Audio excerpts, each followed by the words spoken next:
Hello കുട്ടീസ്, പുതിയൊരു വീഡിയോയിലേക്ക് എല്ലാവർക്കും സ്വാഗതം. ഈ വീഡിയോ കാണുമ്പോൾ തന്നെ ഇത് ഏത് ക്ഷേത്രമാണെന്ന് കോട്ടയംകാർക്ക് എല്ലാവർക്കും പെട്ടെന്ന് മനസ്സിലായി കാണും അല്ലേ.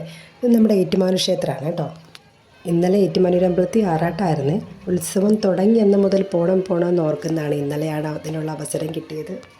നമ്മൾ മാത്രം ആഗ്രഹിച്ചിട്ട് കാര്യമില്ലല്ലോ. നമ്മളവിടെ എത്താനുള്ള സമയമായെന്ന് ഭഗവാനോട് തോന്നിയാലേ ഉള്ളൂ നമ്മളെ അവിടെ എത്തിക്കത്തുള്ളൂ.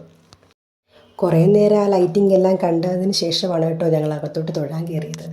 ഞാനും ആമിയും ചേട്ടായും മാത്രമാണ് പോയത്. അമ്മയും അച്ഛനും വന്നില്ലായിരുന്നു. അങ്ങനെ ഞങ്ങൾ മൂന്നുപേരും തൊഴാൻ അകത്തോട്ട് കയറി. ഒത്തിരി തിരക്കൊന്നും ഇല്ലായിരുന്നു, എന്നാലും അത്യാവശ്യം തിരക്കൊക്കെ ഉണ്ടായിരുന്നു. തൊഴുതെല്ലാം കഴിഞ്ഞിറങ്ങിയപ്പം ആമിക്കങ്ങ് ക്ഷീണമായി. പക്ഷേ ഉറങ്ങുമെന്നോർത്ത് പേടിക്കണ്ട, ചിന്തിക്കടയൊക്കെ കാണുമ്പോൾ ഓട്ടോമാറ്റിക്കായിട്ടുള്ള ഓണായിക്കോളും.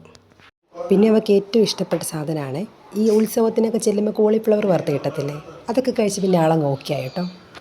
കുറേയൊക്കെ അങ്ങ് കഴിച്ചു കേട്ടോ. പിന്നെ ചേട്ടായുടെ പ്ലേറ്റും തട്ടിപ്പറിച്ച് വാങ്ങിക്കുക. പിന്നെ കഴിപ്പും കുടിയെല്ലാം കഴിഞ്ഞ് നേരെ ഞങ്ങൾ ചിന്തിക്കടയിലോട്ട് കയറിയേ. അവിടെ നിന്ന് അതും ഇതും എല്ലാം അവൾ പെറുക്കിയെടുത്തിട്ടുണ്ട്. അതിൻ്റെ സന്തോഷത്തിൽ അവൾക്ക് വാങ്ങിച്ച സാധനങ്ങളെല്ലാം അവൾ കൈക്കലാക്കി അവൾ കടയിൽ നിന്ന് ഇറങ്ങുവാണേ. ഇനി ഇന്നത്തെ പരിപാടികളൊക്കെ കഴിഞ്ഞ് നേരെ അമ്പലത്തിൽ നിന്ന് ഇറങ്ങി വീട്ടിലോട്ട് പോവുകയാണ്. അതിനിടയ്ക്ക് ഈ ട്യൂബ് ലൈറ്റൊക്കെ ഇട്ടേക്ക് കണ്ടപ്പോൾ എനിക്ക് നല്ലൊരു ഭംഗി തോന്നി. അതായിട്ട് വീഡിയോ എടുത്തേ. പിന്നെയും ബാക്കിയുള്ള കാഴ്ചകളൊക്കെ കണ്ട് ആമിക്കൊരു പാവേനയും കൂടെ വാങ്ങിച്ച് ഞങ്ങൾ പതുക്കെ നടന്നിറങ്ങുവാണേ. പോകുന്ന വഴിക്ക് ഇനി ഫുഡ് കൂടെ എവിടെയെങ്കിലും കയറി കഴിച്ചിട്ട് വേണം പോകാൻ. ഓൾറെഡി ഇപ്പോൾ ഒത്തിരി ലേറ്റായി. ഇനി കഴിക്കാൻ കയറുന്നതിൽ ഞാൻ അടുത്ത ദിവസം ഒരു വീഡിയോ ആക്കി ഇടാവേ. അപ്പോൾ ഇനി ഇത്രയുള്ള വീഡിയോ. എല്ലാവർക്കും tata bye bye. Okay, see you. Subscribe ചെയ്യാനും ഷെയർ ചെയ്യാനും ലൈക്ക് ചെയ്യാനും കമൻറ്റ് ചെയ്യാനും മറക്കല്ലേ.